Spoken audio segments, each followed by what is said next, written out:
Udah dengar beritanya?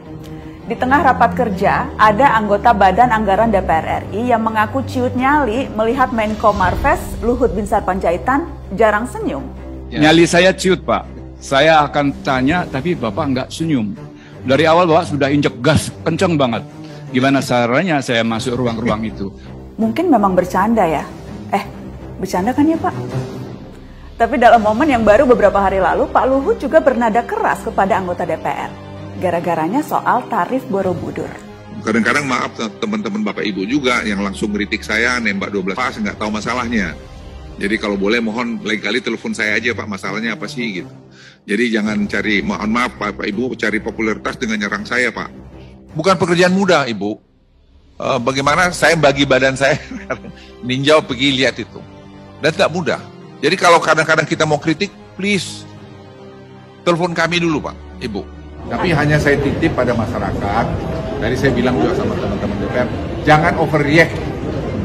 Ya, apalagi pejabat negara, apalagi anggota DPR, terus berkomentar yang sepertinya kita tidak melakukan studi. Kita lakukan studi dengan baik. Jadi kita jangan jadi bangsa yang nyinyir gitu loh. Selain punya privilege yang nggak sepele, eksekutif itu sesuai namanya punya hak mengeksekusi. Gede loh wewenangnya. Membuat kebijakan bisa, memakai anggaran bisa, ngomong juga bebas-bebas aja. Tapi seingat saya, wewenang dan privilege eksekutif itu tidak termasuk fitur tombol mute all. Rakyat dibungkam itu cerita lama. Netizen bisa bebas sekarang ngomong apa aja. Tapi DPR diminta nelpon langsung, japri-japrian, terkait kebijakan pemerintah yang perlu direspon. Nah, ini yang mau kita bahas. Salah satu tugas DPR itu memantau kerja eksekutif, pengawasan. Ini mandat konstitusi. Setiap anggota DPR mempunyai hak interpelasi, hak angket, dan hak menyatakan pendapat.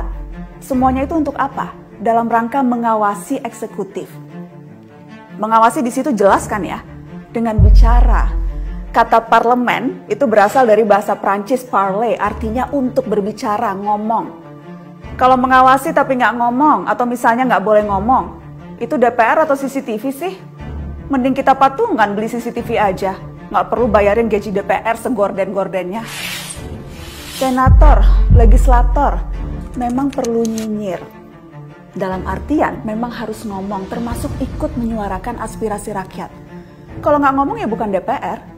Dapat popularitas atau tidak ya tergantung kualitas komunikasinya. Rakyat yang menentukan. Populer juga nggak apa-apa, namanya kan pejabat. Supaya kita lebih kenal mana pejabat yang bermutu dan yang tidak.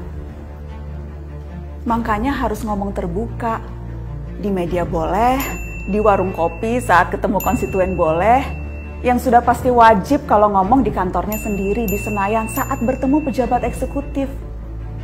Kalau ngomongnya diem-diem di belakang layar, nggak diketahui publik atau lewat japri, seperti request Pak Luhut itu, bukannya jadinya konsultan ya? Pak Luhut tentu boleh dong, mau tersenyum atau tidak itu urusan privasi, kebiasaan, karakter, nggak apa-apa. Kalau meminta anggota parlemen untuk tidak ngomong terbuka terkait urusan publik, meminta di japri saja kalau ada sesuatu, nah itu lain lagi. Persoalan publik sebaiknya tentu diungkapkan dalam ruang publik, forum, sehingga publik juga bisa turut mengikuti proses dan pertimbangan-pertimbangan yang ada. Bukan tempatnya dibahas dalam kemesraan chit-chat berduaan atau japri-japrian. Ini menggambarkan tata kelola negara kita yang masih kebiasaan ditangani secara informal, diam-diam, dari sebuah lorong gelap, tiba-tiba keluar sebuah kebijakan, dan mereka yang mempertanyakan ditodong, mana datanya untuk mengkritik. By the way, Big Data 110 juta warganet minta tunda pemilu, kayaknya belum dibuka juga tuh. Yuk, para anggota DPR lebih tajam. Yuk, bisa yuk. Cara mengawal pemerintah agar semakin bermutu adalah dengan menjadi partner diskusi yang kuat, setara, dan berintegritas. Masa karena Pak Luhut nggak senyum terus keder? Lah dikira rakyat selalu senyum sumringah, berseri-seri dengan kinerja para pejabat publik? Kan nggak juga. Apa perlu besok? Semisal DPR bikin undang-undang yang enggak, kita kirimin aja foto-foto kita selfie cemberut juga, biar pada ciut.